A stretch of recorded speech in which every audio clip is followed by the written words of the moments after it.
Measures of correlation find out करने के 3 methods होते हैं। सबसे पहला है scatter diagram, the next is Karl Pearson's coefficient of correlation and the next one is Spearman's rank of coefficient. अब देखो, सबसे पहले हम डिस्कस करने वाले हैं स्कैटर डायग्राम मेथड। अब इसमें होता क्या है, डायग्राम देखने हैं, सबसे इजी मेथड है, डायग्राम्स बनाने हैं, डायग्राम देखो और बस अपना आंसर पुट करो। लेट्स से आपके पास में एक्सिस है y एंड x, ठीक है। ये आपका, सपोज आपको डेटा दिया हुआ है और आपका डेटा इस तरीके से जा रहा है ऊपर, ठीक है, आपके पॉइंट्स ऐसे फॉर्म हो रहे हैं, तो इसे हम कहते हैं पॉजिटिव कोरिलेशन। क्या कहते हैं इसे?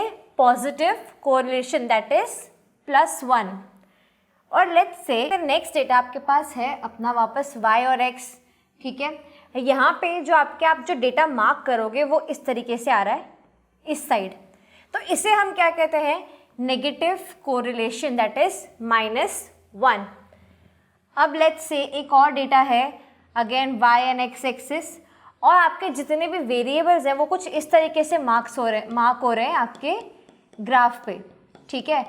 अब देखो यहाँ पे ना प्लस हो रहा है ना माइनस हो रहा है, किसी तरीके का नेगेटिव पॉजिटिव कोरिलेशन कुछ भी नहीं हो रहा है, तो इसे हम क्या बोलेंगे? No correlation. क्या बोलेंगे इसे? No correlation. स्कैटर डायग्राम होता क्या है, इस तरीके से रिप्रेजेंट होता है, ये हमने देख लिया। Now let us start with the numerical. Starting with the first numerical for scatter diagram. कुछ भी नहीं करना है, ये जनरली एग्जाम में आता भी नहीं है, पर हमें समझना ज़रूरी है कि हम प्लॉट करने वाले हैं। आपको x और y दे दिया गया है। अब देखो x और y आपने रिप्रेजेंट कर लिया है, यहाँ पे हमने ग्राफ पे रिप्रेजेंट कर लिया है। अब हम कुछ नहीं करेंगे, बस प्लॉट करते जाएंगे। यहाँ पे आपको बोला है x 15 है और y 7 है, तो देखो x 15 है और y 7 है, तो अपना 7 यहाँ पे मार्क कर लो। नेक्स्ट बोला है x 20 है और y 10 है, लेट अस मार्क। ये रहा x, अपना x 20 है और y 10 है, यहाँ पे जाएंगे और ये मार्क कर दो, ठीक है। नेक्स्ट क्या बोला है? x की वैल्यू है आपकी 25 और y की है 12, बस सिंपल है, मार्क कर दो। x की ये रही 25 और y की है 12, विच विल कम हियर। ये हो गया आपका मार्क। नेक्स्ट क्या है? x 27 है और y 16 है, आगे बढ़ते हैं। x अपना 27 है which will come here and y is 16 which will come here। ये आपका हो गया मार्क। लास्ट वैल्यू क्या है? x 30 है और y 18 है, आगे चलो। x अपना है 30 एंड y है हमारा 18, तो वो हो जाएगा mark somewhere this side.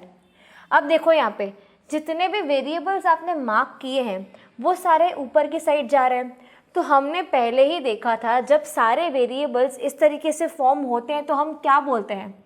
This is a positive correlation, that is variables of x and y they have a positive correlation, they have a positive correlation, ठीक है। अब देखो, अब आप बोलोगे ये इतना इजी है, तो अब आगे की मेथड्स का क्या काम है? हम कार्ल पियर्सन और स्पीयरमैन्स रैंक मेथड ये सब हम क्यों पढ़ने वाले हैं? तो मैं आपको इसके कुछ मेरिट्स और डीमेरिट्स बता दूं। सबसे पहला क्या है यहाँ पे कि ये जो है स्कैटर डायग्राम, ये अपना फर्स्ट स्टेप है, तो इन्वेस्टिगेटिंग में आप सबसे पहले ये फर्स्ट स्टेप करोगे, ठीक है। नेक्स्ट है ये सिंपल है, सिंप्लिसिटी है इसमें, बहुत सिंपल है, सिर्फ प्लॉट करना है वेरिएबल्स को।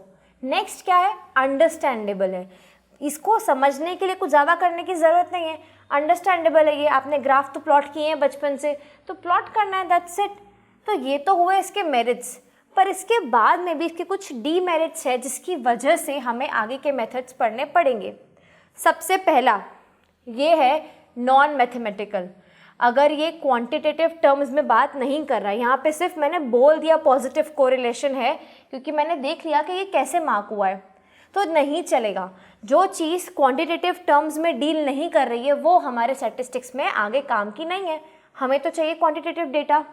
नेक्स्ट है रफ मेजर, आपको एक रफ आइडिया मिल रहा है, आपको को पॉजिटिव कोरिलेशन है या नेगेटिव कोरिलेशन है ये पता चल रहा है, पर उसकी वैल्यू क्या आ रही है, क्या है उसका क्वांटिटेटिव टर्म क्या है वो नहीं पता, तो एक रफ मेजर है, एक आइडिया लग रहा है कि ये कहाँ जा रहा है, पॉजिटिव है, नेगेटिव है, जीरो कोरिलेशन है, बट उसकी एग्जैक्ट वैल्यू हमें नहीं पता चल रही।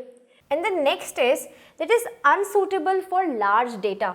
हमने देखा कोरिलेशन डील करता है 2 वेरिएबल के साथ में, पर 2 से ज़्यादा वेरिएबल भी हो सकते हैं, 3 से ज़्यादा वेरिएबल भी हो सकते हैं। अब ग्राफ पे x और y तो प्लॉट कर लिया, z कहाँ प्लॉट करोगे, जगह है क्या, ग्राफ पे z प्लॉट करना हमें आता ही नहीं है, थर्ड वेरिएबल प्लॉट कर नहीं सकते। तो ये है इसके लिमिटेशन, जिसकी वजह से हमें आगे के जो मेथड्स हैं वो हमें पढ़ना ज़रूरी है। सो यहाँ पे अपना स्कैटर डायग्राम हो गया wrap up. Now let us move on to the next method.